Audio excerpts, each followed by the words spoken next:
Êtes-vous prêt pour l'embarquement? C'est l'heure de se mettre en mode avion. Bonjour tout le monde et bienvenue dans le deuxième épisode de la saison 2 du podcast En mode avion. Je vais prendre le temps de me présenter. Je suis Claudia Larose, votre animatrice, mais aussi gestionnaire marketing et communication chez Laurier du Vallon.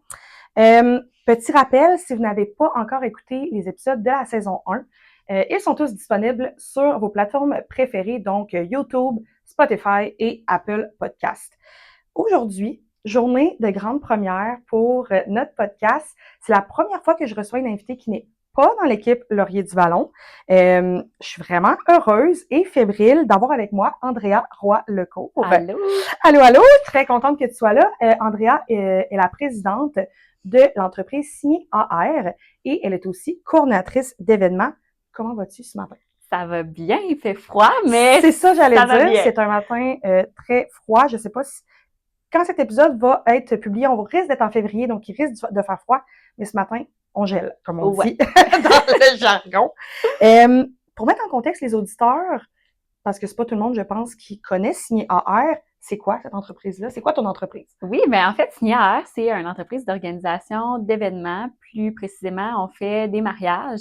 On fait des mariages pour les Québécois au Québec. On fait des mariages pour les gens qui veulent venir se marier au Québec. Puis, tout nouvellement, ce qu'on va parler aujourd'hui, le démarrage à destination. Donc, c'est exactement ça un peu aujourd'hui l'objectif du podcast.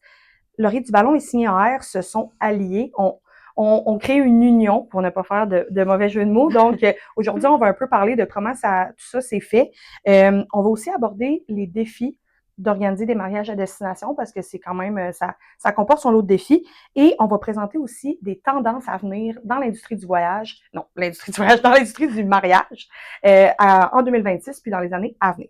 Donc, avant de plonger directement dans le sujet, je commence toujours un petit peu de la même façon. J'aimerais ça que tu nous parles un peu de toi, de ton parcours professionnel, comment tu as commencé, comment tu t'es rendu à avoir aujourd'hui quand même ta propre entreprise.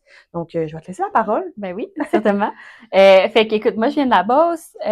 Tout mon parcours scolaire, j'ai été impliquée beaucoup dans les comités d'événements. Fait que je faisais les balles de finissant, les activités d'école, tout ça. Fait que j'ai toujours baigné un petit peu dans le côté événementiel. Fait que dès l'école, là, tu t'impliques puis t'es là dans les événements. Ouais, c'était moi qui faisais, là. Quand je suis allée au cégep, je suis allée en gestion de commerce international parce que j'avais ce petit côté-là de voyage exotique qui me parlait.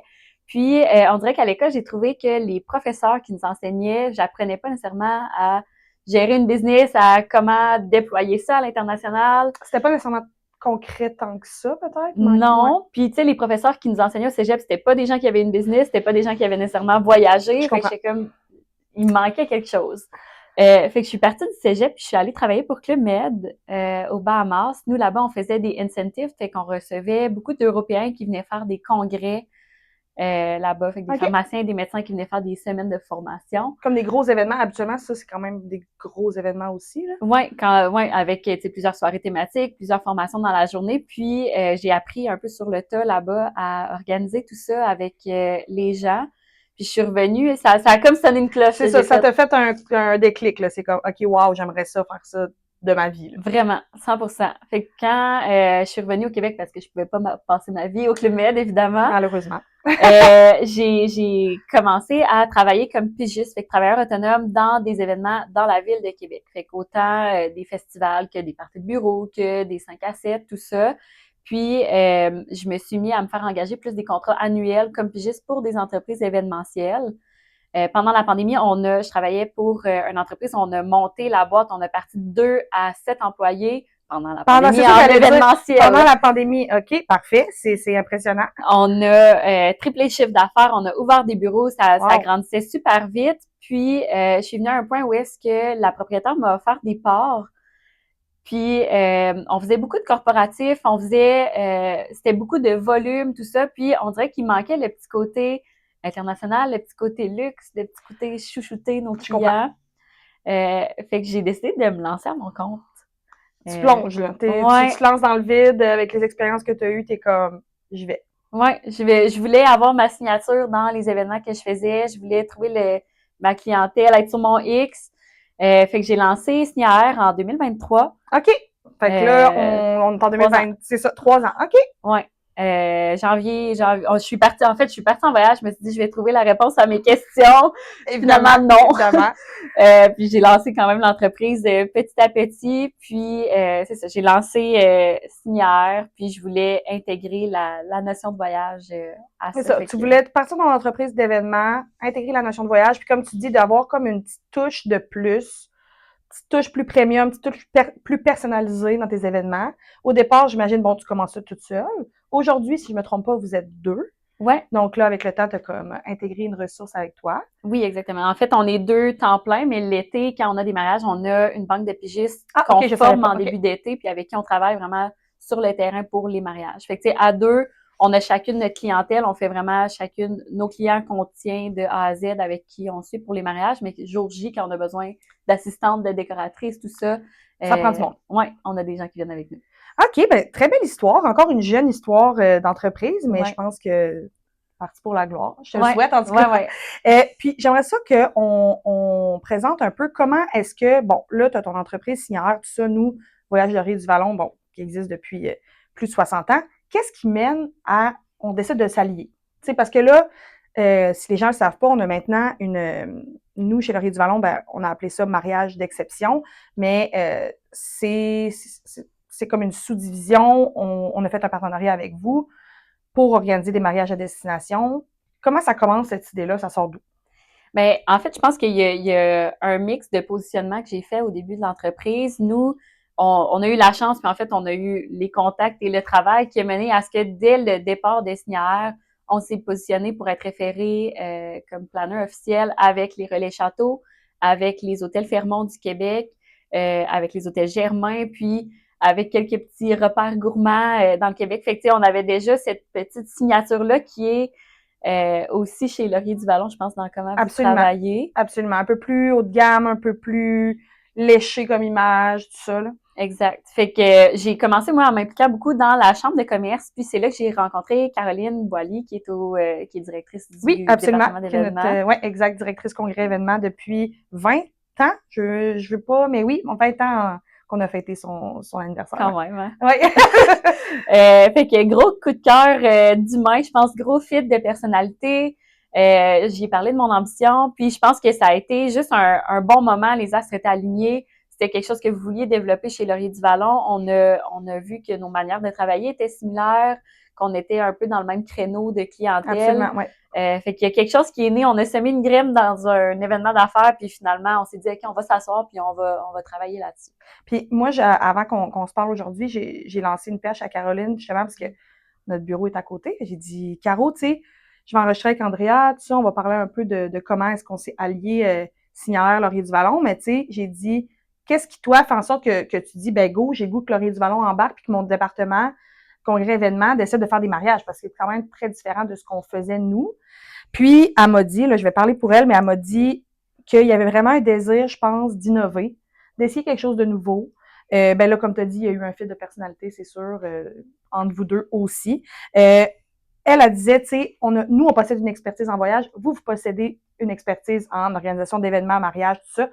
Puis, elle voulait vraiment allier ces deux expertises-là puis offrir aux clients quelque chose qui était 110%. T'sais. Fait que, elle parlait aussi qu'on possédait, ben nous, c'est sûr, les ressources matérielles, technologiques, humaines. On a une très grosse équipe.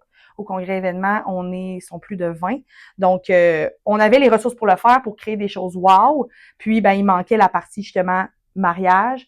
Fait que, c'est ça, tout fitait. Donc, elle s'est dit, ben, go, on va l'essayer. Le pire qui peut arriver, ça fonctionne pas. Ouais. Et finalement, ben, écoute, lentement, mais sûrement, on y va puis ça fonctionne, tu sais. Oui, puis je pense qu'on est peut-être un petit peu d'avance, mais en fait, on a comme jumpé in, c'est l'anglicisme, oui, ben oui. Au bon moment, dans le sens que il commençait à avoir des gens qui avaient ce désir-là d'aller se marier à l'étranger. Moi, en tout cas, je le ressentais dans la clientèle, mais souvent, c'est un peu intimidant pour les gens parce que là, tu arrives, si tu veux pas faire une formule qui est tout inclus, qui est déjà un package clé en main, ben t'arrives un peu devant le fait que, bon, c'est de la job, par où que je commence, qu'est-ce que j'ai à faire, je sais pas trop.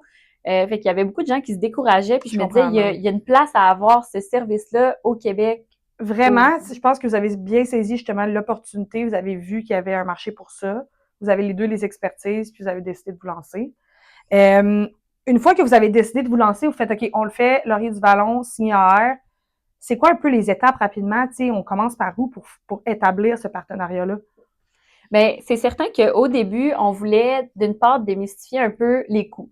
Parce qu'il y a des gens qui arrivent devant ça puis qui disent, bon, ben, ça doit coûter vraiment cher ou, tu sais, qui ont aucune idée. Fait que c'était de dire, on veut se positionner pour accompagner les gens dans leur voyage. On veut pas nécessairement se limiter à des endroits, mais on s'est dit qu'on allait commencer en offrant des endroits qui étaient populaires ou qui avaient de l'intérêt, avec des forfaits, c'est ça.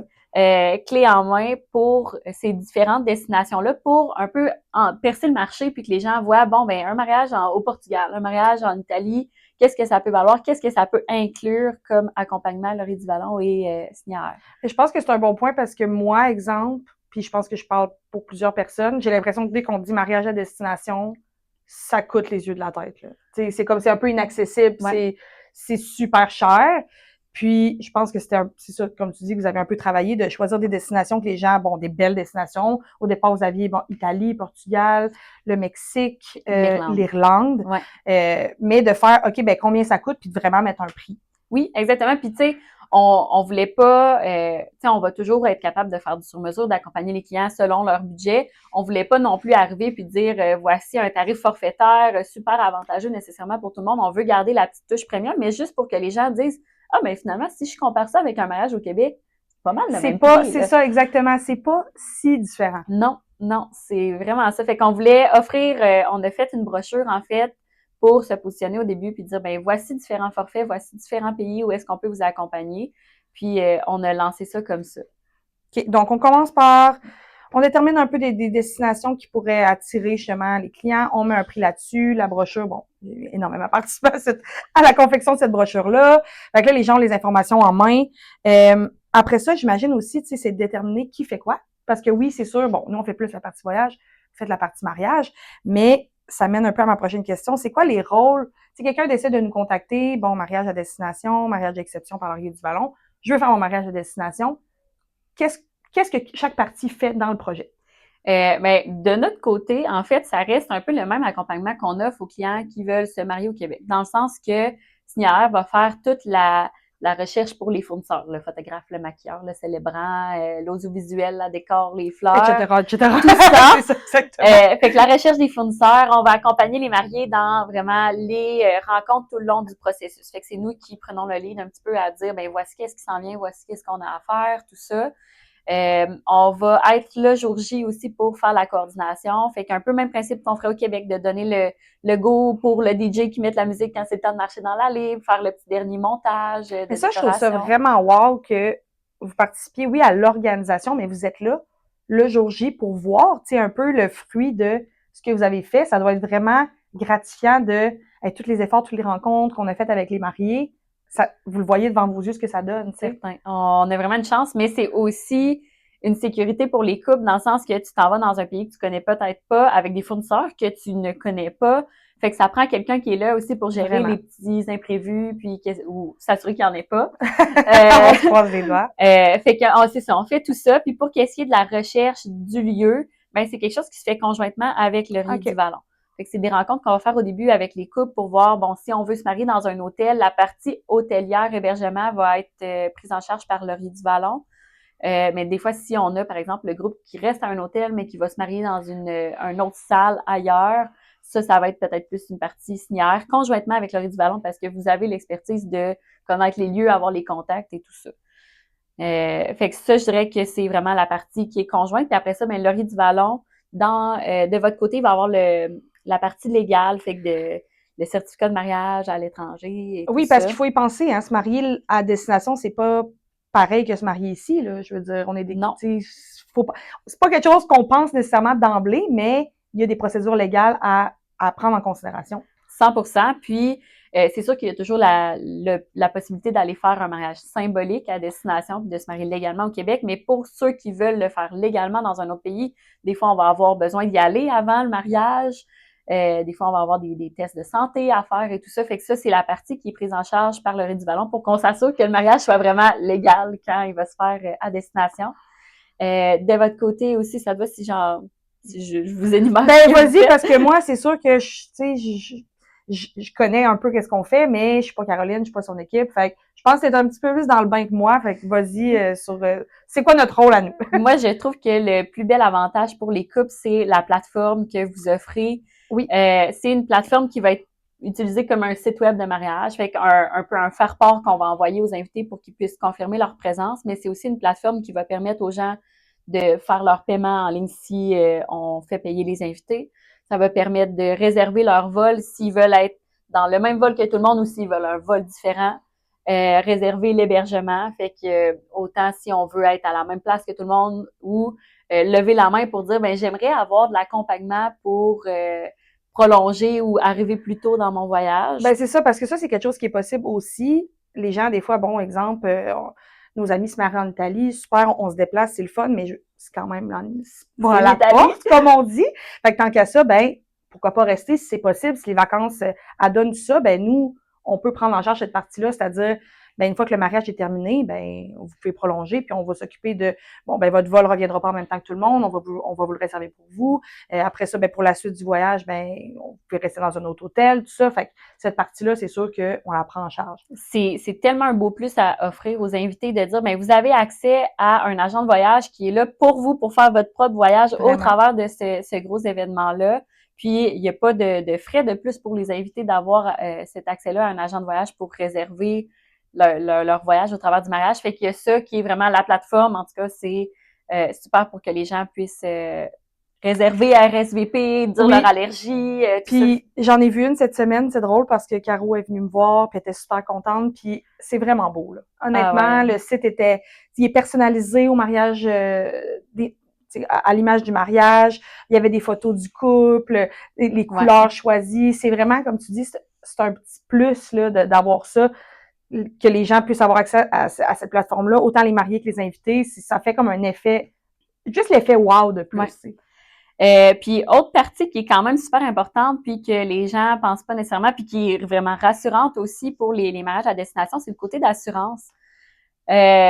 Assurance autant pour le vol, pour le voyage, puis autant, tu sais, pour la venue. La venue est le lieu où est-ce qu'on se marie. Absolument. Si jamais on arrive puis on dit, écoute, on veut faire un mariage au Népal, puis on réserve un hôtel qui est peut-être plus boutique hôtel, qui est pas une grande chaîne, tout ça, puis finalement, à 2 semaines du mariage, ça peut arriver, là, ils nous annoncent, oups, on ferme l'hôtel, il est arrivé quelque chose. Eh, Seigneur, ça va tellement être stressant, là.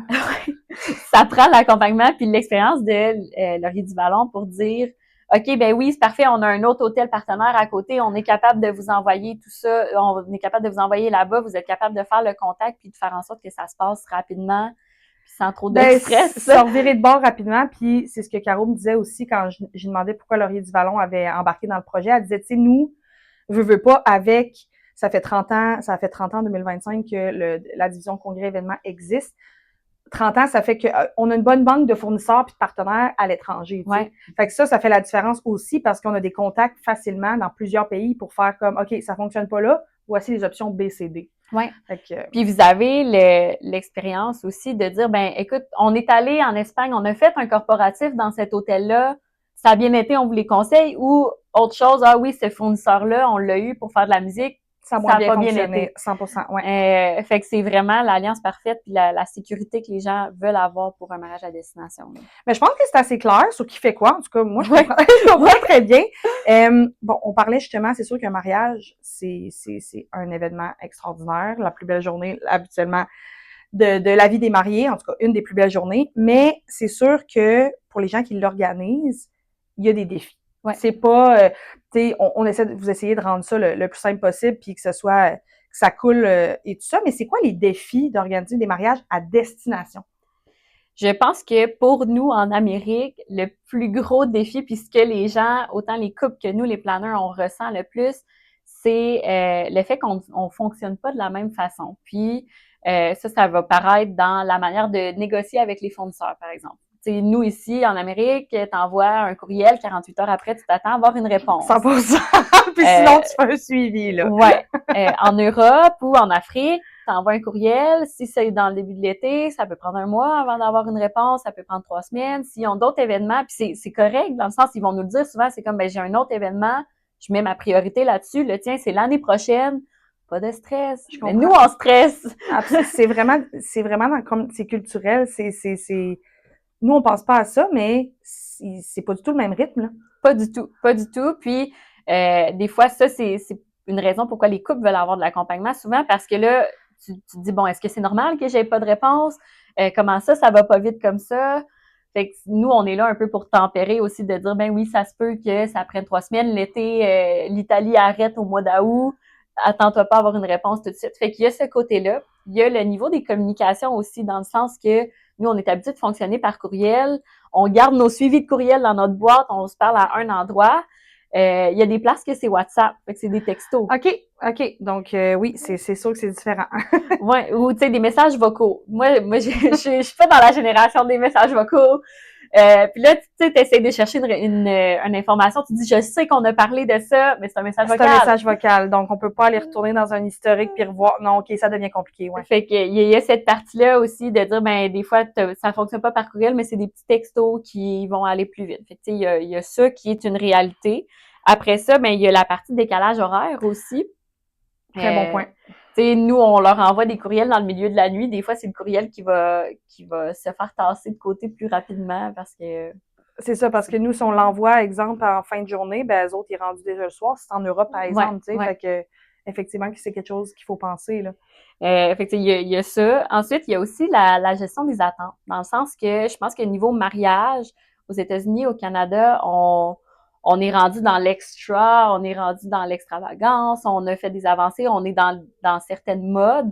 Ça veut pas dire que c'est les mêmes modes à destination, ça veut pas dire qu'ils vont avoir le même matériel pour faire qu'est-ce que nous on fait, ça veut pas dire que les fournisseurs vont avoir l'expérience de faire le même rendu que qu'est-ce qu'on s'attend. Ouais.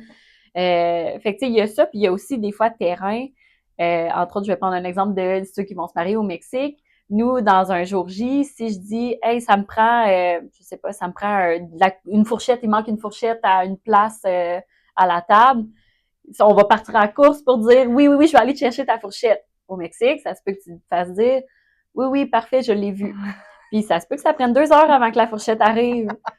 Fait que, tu sais, nous, on stresse de plus, ouais. de pas ça. Tu sais que ça va être fait, mais oui. c'est pas le même rythme, c'est pas la même. Nous, on a parfois un petit sentiment d'urgence, d'efficacité, productivité. OK, faut que ça soit fait pour que ça soit fait maintenant. Fait que je comprends que déjà dans une journée très quand même très stressante, autant pour vous, autant pour les mariés, que on a le goût que les petits détails comme ça se règle rapidement. Ouais. Puis tu sais, au final, c'est peut-être nous qui sont stressants pour ces fournisseurs-là. Exactement l'inverse. Eux seraient assis puis diraient, mon Dieu, il me semble qu'ils sont stressés. Ouais. Puis tu sais, ils livrent, c'est super là, ils sont vraiment bons dans qu'est-ce qu'ils font. Mais c'est ça. Je pense que des fois, il y a des petits clashs à ce niveau-là que c'est important de parler, de dire, tu sais, nous, faut que tu sois à l'heure, faut que ça fonctionne rondement, qu'on suive l'horaire. Fait qu'il y a ça. Puis dernière petite chose que je dirais par rapport à des fois avec les fournisseurs, c'est, on a vu une montée cet été, entre autres, là, puis ça arrive depuis des années, il y a beaucoup de mariés qui trouvent leurs fournisseurs sur des groupes Facebook. Fait qu'ils vont aller voir mariés en Italie 2026-2027, puis ils vont dire, bon, mais je me marie à tel endroit, je cherche un photographe. Puis il y a beaucoup de scams qui se sont faits. C'est tellement frustrant, tellement dommage. Tu sais, c'est des gens qui vont avoir une page professionnelle, qui vont avoir plein de followers, qui vont avoir, mettons par exemple pour un photographe, plein de belles photos. Mm-hmm. Les mariés vont les booker, ils vont faire peut-être une rencontre en ligne avec, puis finalement, ils arrivent à leur mariage. Plus de nouvelles. Bloqués partout, pas de fournisseurs qui se pointent, le dépôt est fait, l'argent est donné. Dire, là, ils ont engendré des sous, tout ça, puis c'est vraiment poche. Fait que, tu sais, le côté assurance, là, qu'on disait. Très important. C'est là que ça revient. Ouais. Assurance, puis que de peut-être plus faire affaire des fois avec justement des fournisseurs que nous, on conseille, que vous conseillez, parce que vous avez eu des bonnes expériences avec eux, vous savez qu'ils font un bon rendu, vous savez qu'ils sont là au jour J. Tu prends pas la chance parce qu'il n'y a pas de photographe, la journée de ton mariage, c'est sûr que ça peut être tannant. Ouais. Tu sais, on a vu plein de cauchemars de plein de choses, des photographes, des fleurs, tout ça. Fait que c'est... ça vaut la peine d'être accompagné par une équipe qui est capable au pire de se revirer de bord le jour J pour dire on va faire autre chose. Là. Puis tu parlais aussi de vraiment, une fois que vous êtes sur le terrain, le jour J, quand on est à destination, c'est pas comme aller se marier à Québec, là, au niveau de la logistique, au niveau des déplacements. Oui. Ben, je vais reprendre l'exemple d'Italie vu qu'on est là-dedans. Pour ceux qui sont déjà allés ou ceux qui ont vu des photos, les rues sont très sinueuses. Oui. Fait que si tu arrives et tu dis écoute, moi je veux me marier au centre-ville de Florence, Puis là, il faut qu'on ait un gros camion qui vient livrer des tables, des chaises, tout ça. Des fois, on n'a pas de place pour se stationner dans la rue. Des fois, la rue, pour se rendre, c'est un one-way, c'est très sinueux. Fait qu'il faut que tu fasses plusieurs tours pour laisser du matériel. Un camion à la fois. Fait qu'on peut pas avoir le traiteur qui arrive en même temps que le mobilier. C'est ça. Fait qu'il y a beaucoup de niveaux de défis logistiques, des trucs qu'on ferait peut-être en une journée à Québec où est-ce que tout le monde vient en même temps. Il faut qu'on se prenne sur 3 jours dans d'autres pays. Faut y penser. Faut y penser. Faut y penser. Il y a ça, puis il y a aussi des fois, tu sais, faut s'informer sur les fêtes nationales. On sait jamais, on va-tu arriver en plein milieu d'un carnaval, puis finalement, il y a plein de boutiques qui sont fermées ou les rues sont barrées. Bon, ouais. C'est vrai que, ouais, effectivement. Parce que nous, ici, on sait, ça va être un peu les événements, mais à destination, tu connais pas nécessairement leur calendrier par cœur. Ouais. Puis tu sais, il y a plein des fois, comme un couple qui veut penser à une destination exotique pour se marier, qui dit hey, oui, on va faire vivre une expérience, tout ça. Des fois, ça implique des choses pour les invités. Je pense entre autres à un couple qui se marie au Costa Rica, dans un genre de petit hôtel, boutique, auberge, où est-ce qu'ils se sont rencontrés. C'est super romantique, dans le fond de la jungle. Ça veut dire que Tu te rends pas avec ton auto. non, le mode de transport, c'est un rafting pour se rendre à l'hôtel. Fait que là, t'as les dames d'honneur qui arrivent avec leur Ça me fait tellement rire, je trouve ça incroyable. Tu sais, t'as ta belle robe, là, tu pars en rafting avec tes bagages. J'espère que tu coules pas. Non, puis c'est à penser pour les fournisseurs aussi, tu sais, là, si tu viens porter des fleurs puis des chandelles en rafting, c'est quelque chose d'autre. Ou tu sais, on pense de ça, quelqu'un qui fait ça au haut d'une montagne dans les Alpes, en téléphérique, monter 500 chaises, c'est quelque chose d'autre, là. Wow. Mais ça fait tellement des belles expériences, Oui. ça fait tellement un rendu incroyable. Oui. Mais c'est sûr que toute la préparation, puis on veut pas non plus que les mariés aient ce stress-là, puis qu'ils aient à penser à ça. Tu sais, eux autres, faut qu'ils profitent, oui, ils participent à l'organisation avec vous, ils donnent leurs idées, etc. Mais la partie, justement, OK, tu sais, clé en main, on s'occupe de tout, vous n'avez pas à penser à ça. Vous, faut que vous y pensiez, là. Oui, puis des fois, c'est d'avoir juste les ressources qui vont être capables de make it happen. Dans le sens qu'il y a des fois, hey, tu rêves de te marier au top de la montagne dans les Alpes. Tu dis, hey, c'est vraiment inaccessible. Mais si tu arrives avec nous, on dit, hey, oui, on peut le faire. On va le faire. On l'a déjà fait. Ça se peut qu'on l'ait déjà fait aussi. Oui. Ouais. Fait que là, c'est rassurant. T'es comme, OK, wow, là, ça se peut. Puis mon rêve de mariage, je pensais qu'il se réaliserait jamais. Ben, on peut te le faire. Exactement. Fait que ça, c'est vraiment wow. Puis je pense aussi qu'il y avait un dernier défi. C'est sûr que quand on parle mariage à destination, ben, habituellement, bon, c'est peut-être pas nécessairement les plus gros mariages en termes de nombre d'invités, mais c'est quand même un groupe à faire déplacer dans certains endroits du monde. Comment ça peut représenter un défi pour vous? Ben, c'est certain que pour les mariages, quand on fait des mariages de Québécois à l'étranger, souvent on invite la famille, on invite les amis, puis la famille, ça se peut qu'elle soit aux quatre coins du Québec. Fait qu'on a des gens qui vont partir de Québec, on a des gens qui vont partir de Toronto, de Montréal, puis tu sais, on a un mix souvent de peut-être les grands-parents vont vouloir se faire accompagner avec un agent de voyage, puis que ça soit tout réservé, mais des fois t'as des plus jeunes, là, c'est très stéréotypé, là, mais... Oui, mais je comprends ce que tu veux dire. C'est pas tout le monde qui a les mêmes besoins nécessairement dans le groupe au niveau justement, du niveau d'accompagnement qu'ils ont besoin. Oui, puis ça se peut que tu aies des gens qui disent hey, moi, je suis correct, je vais réserver mes vols, je m'en occupe. Mais finalement, oups, il y a une escale, puis le vol est retardé, il n'y a pas d'accompagnement, tu veux pas manquer le mariage. C'est ça, c'est parce que c'est un très gros événement dans lequel tu t'engages. Si tu manques ton vol ou tu réserves un vol, tu as une escale, comme tu dis, ton escale est trop courte, tu n'as pas nécessairement pensé à ça, ou ton vol de départ est retardé, donc là, l'escale qui semblait suffisante ne l'est plus. Ben, c'est parce que tu peux pas vraiment là, arriver en retard ou arriver le lendemain. Là. Non, c'est ça. Fait que tu sais, des fois, c'est un défi de dire aux gens prends la peine d'arriver une nuitée de plus, un jour avant, ça vaut la peine. Puis tu sais, on a vu aussi des instances, je vais faire le scénario contraire, où est-ce qu'on avait des Américains qui venaient se marier au Québec, des gens de la Floride. La mariée était arrivée d'avance, mais finalement, c'était son papa qui avait sa robe. Puis tout le monde arrivait la journée avant le mariage. Finalement, le vol est retardé. Le couple se mariait à Québec. Là, les gens ont atterri à Montréal, ont été obligés de louer des autos, de louer des autos. Ouais. Là, la robe va-t-il arriver à temps, tout ça. Fait que, tu sais, c'est d'avoir une équipe qui est là pour t'accompagner, t'appelle, puis tu sais que ça va être réglé, là. Exactement, parce que ce qui est inclus aussi dans ce qu'on propose dans notre union, notre service, c'est que Ben tout ça, nous, on est habitués. Là. Ouais. Notre partie, Laurier du Vallon, tu sais, moi, je vois l'équipe congrès événements travailler. Dès on gère des très gros groupes au quotidien, qui, comme tu dis, partent de partout au Québec. Là. Mais tu sais, nous, c'est notre quotidien de faire ça, gérer que tout le monde arrive la même journée, peu importe tu pars d'où, que ça fasse du sens, que si un vol d'annulé, vol retardé, on peut te remettre sur un autre vol. Nous, c'est notre quotidien de faire ça. 100%. Alors que pour les invités, pour les mariés, c'est un stress supplémentaire. Ouais. Fait que c'est là que ça devient vraiment intéressant d'avoir justement nos deux expertises parce que c'est clé en main, là. On l'a dit plusieurs fois, mais c'est vraiment ça, là. Ouais. Fait que, ben, c'est des beaux défis quand même. Quand même. Je pense que vous devez essayer d'en éviter le plus possible, mais parfois c'est inévitable. Ouais, mais c'est pour ça qu'on est là. Exactement. 100%. J'aimerais ça, je pense, pour terminer, que on parle un petit peu des tendances parce que je sais que tu suis beaucoup de formations pour un peu être à jour dans ce qui se passe dans l'industrie du mariage, tout ça, puis il y a beaucoup de choses qui se passent. C'est quoi les tendances à venir? C'est quoi qui va se passer, là? C'est quoi la mode dans les mariages? Je dirais quelque chose qui est déjà commencé puis qu'on voit de plus en plus. On voit plus autant de gros mariages à 300 personnes comme dans le temps de nos parents.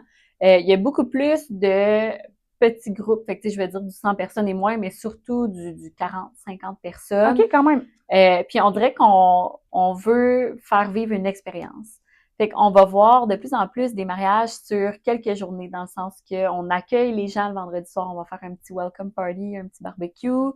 On va faire la journée du mariage le samedi, puis souvent le dimanche matin, on va avoir un brunch avec tout le monde pour que ça dure puis qu'on ait le temps d'en profiter parce que ça passe tellement vite, la journée du mariage. Ben exact. Je trouve tellement que c'est un beau concept, là. Honnêtement, si les gens ont les moyens de le faire autant, bon, le temps, les ressources matérielles, financières, etc., tu sais, tu peux passer plus de temps avec tes invités, tu peux prendre le temps de parler à plus de monde parce que veux pas, si ça dure une seule journée, en tant que marié, tu veux tellement profiter, savourer chaque moment, mais en même temps, ça passe en un claquement de doigts. Si tu as plusieurs occasions d'aller t'asseoir justement pendant un souper, OK, le lendemain, une petite activité, la cérémonie, OK, un brunch, je trouve ça vraiment le fun comme concept. Oui.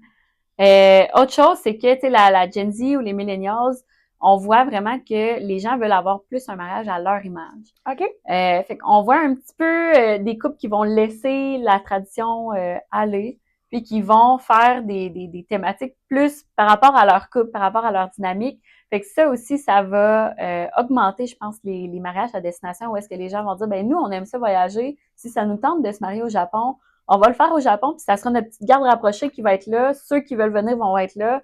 Nous, c'est ça qu'on veut faire. Exactement. C'est sûr qu'en ce moment-là, ben là, ça porte plus à avoir des mariages avec un petit peu moins d'invités parce que, bon, évidemment, se déplacer à l'étranger, ça entraîne plein de contraintes, mais comme tu dis, c'est la garde rapprochée, c'est les plus proches, puis un mariage au Japon, par exemple, c'est comme l'expérience d'une vie. En plus que tu te maries, plus belle journée de ta vie ou une des plus belles journées de ta vie au Japon, on donne cet exemple-là. Ouais. C'est comme difficile à battre. Oui. Tu sais, au contraire, on va voir aussi des elopements. Fait que ça, c'est vraiment un mariage où est-ce que le couple va, par exemple, aller se marier dans un autre pays.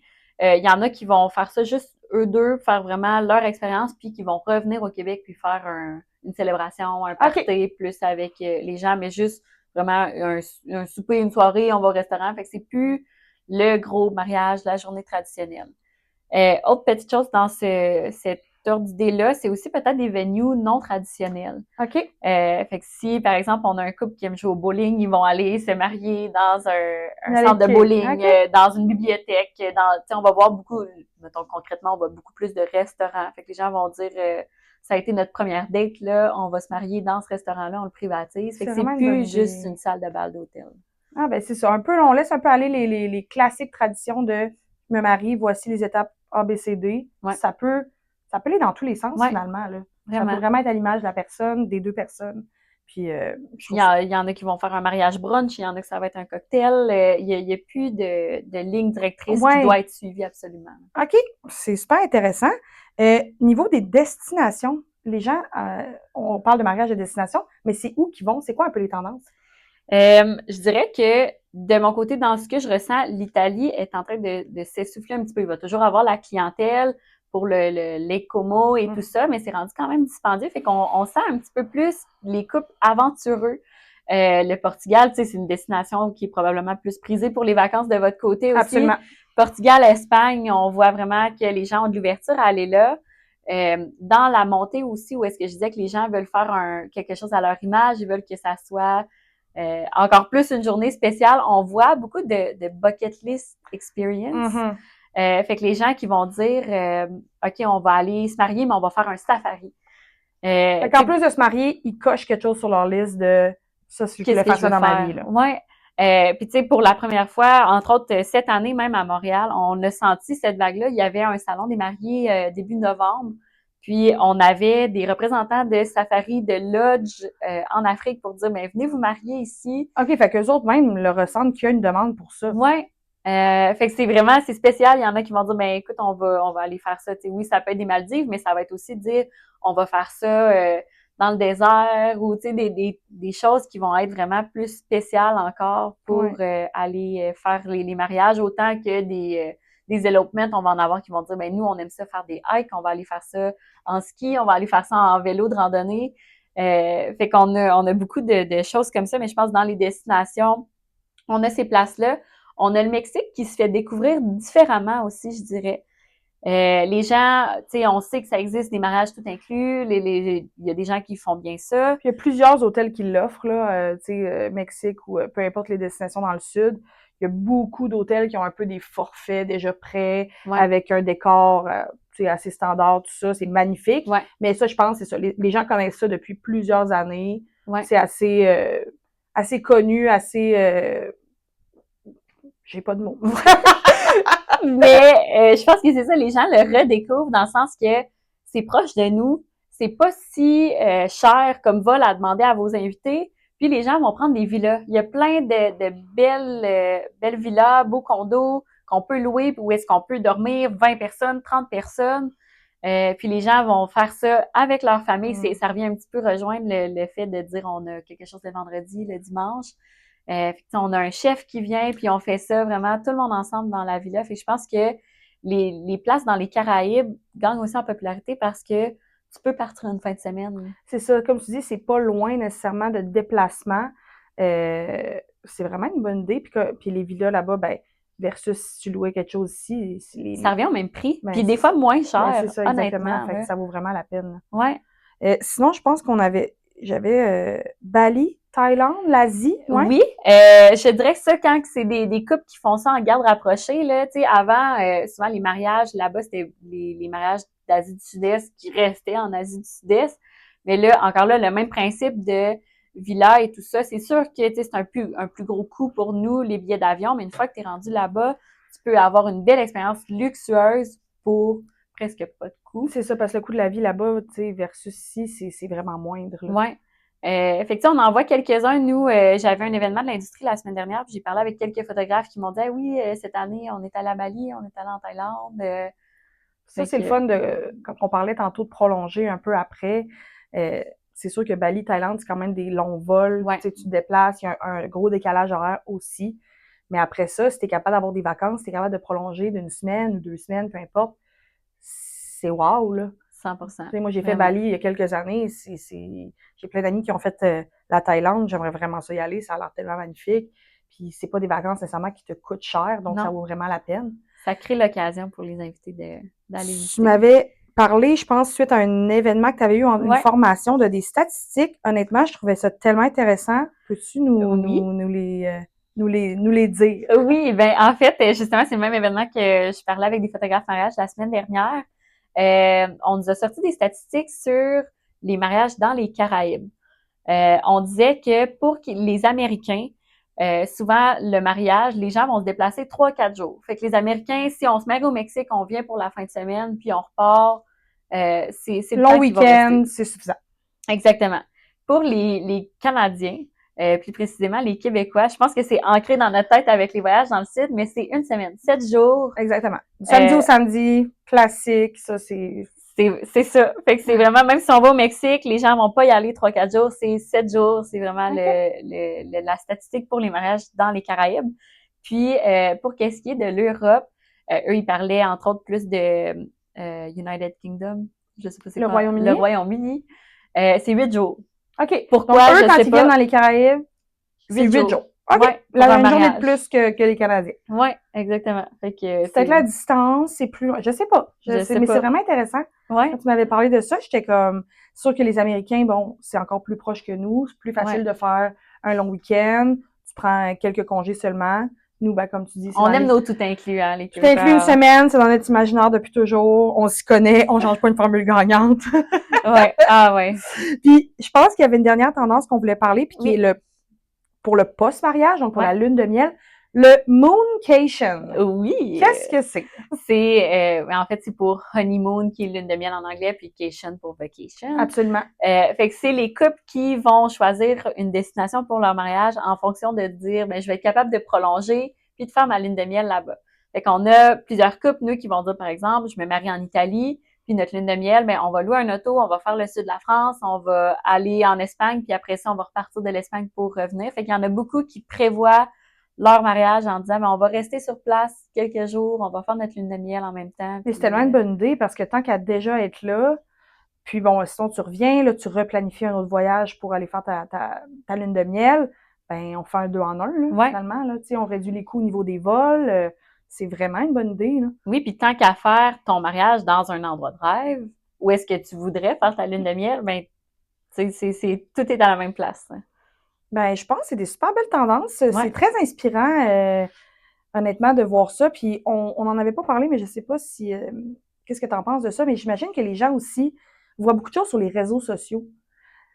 Tu sais, j'imagine qu'ils voient, bon, autant des gens dans leur entourage que ça peut être des célébrités, peu importe. Ouais. Là. Est-ce que souvent ils viennent vous voir, puis hey, j'ai vu telle affaire sur Instagram, sur TikTok? Oui, c'est bon puis c'est mauvais, tu sais, dans le sens que on a ça un peu dans le visage, à portée de main rapidement. Fait que là, des fois, il y en a qui vont penser que c'est accessible quand ça l'est pas parce qu'ils t'envoient plusieurs. Ou il y en a qui vont dire, ah, ben là, moi, je serais pas capable de faire quelque chose d'aussi grandiose. Ou, tu sais, le billet aussi qui dit que, bon, se marier à destination, ça doit être vraiment, vraiment dispendieux parce que tout ce que je vois est super glamour, tu sais. Ça arrive que les gens, ils viennent nous voir et disent, ben là, tu sais, moi, j'ai vu ça, c'est sûr que ça se fait pas. Ou, Et puis ça, je pense que ça apporte peut-être une petite pression aussi parce que tu vois tellement des belles choses sur les réseaux, les mariages des autres. Là, Ouais. tu te dis, hey, tu te compares un peu. En tout cas, moi, je serais comme Ouais. ça, c'est sûr et certain. Ouais. Fait qu'il faudrait que je fasse attention de pas, de pas aller trop, mais oui, mais t'inspirer parce que c'est une belle façon de s'inspirer, mais de pas commencer à se comparer si tes besoins sont pas nécessairement aussi, justement, de luxe ou haut de gamme ou tout ça. Puis ça crée des billets dans tous les sens, dans le sens que des fois, il y en a qui vont dire, ah oui, mais je me marie à l'hôtel X. J'ai vu un mariage qui s'est fait à l'hôtel X. Il y avait une grande arche, puis c'était grandiose. Puis finalement, tu te rends compte que c'est des fournisseurs des États-Unis, donc on a payé tout le voyagement, tout le monde. Fait que des fois, nous, on a un petit peu à remettre les pendules à l'heure avec les clients pour dire, ben ça, c'est possible, ça, c'est pas, ou ça, c'est de l'intelligence artificielle, ça existe pas. Ah, ça, c'est vraiment bon. Ça, c'est vraiment un très bon point. Hein. Faut pas croire nécessairement tout ce qu'on voit. Ouais. C'est pas nécessairement la réalité. Non. Ben, je pense que ça ferait le tour de ce que je voulais discuter avec toi aujourd'hui. Merci d'être venu t'asseoir avec moi. Merci d'avoir été ma première invitée hors équipe Laurier du Ballon. J'espère en avoir plusieurs. J'espère recevoir des demandes à l'infini de venir s'asseoir avec moi dans le podcast. Je pense que ben là, c'est assez clair un peu comment est-ce que Signière a débuté, comment est-ce que notre alliance entre Signière et Laurier du Vallon a débuté aussi. Pour les gens qui nous écoutent, si vous avez des projets, évidemment, de mariage à destination, que ce soit des destinations qu'on a parlé, mais comme on l'a dit, là, toute autre destination, tout autre projet que vous avez, ben n'hésitez pas à nous contacter, une de nos équipes, peu importe, on travaille ensemble, il n'y a pas de problème.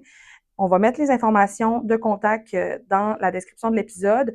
Sur notre site web aussi, ben nos 2 sites web, en fait, il y a toutes les informations. Donc, laurierduvallon.com, signière.com. Oui, exactement. Vous avez tous les détails. On a des pages dédiées là, qui expliquent bien nos services. Je me préparé une petite phrase de fin là, pour bien conclure ça. Donc, je nous souhaite une union qui va perdurer longtemps et qui va permettre de célébrer l'amour des gens de façon unique. Donc, merci, Andrea. Merci. C'était vraiment super de parler avec toi. Vraiment contente. Merci.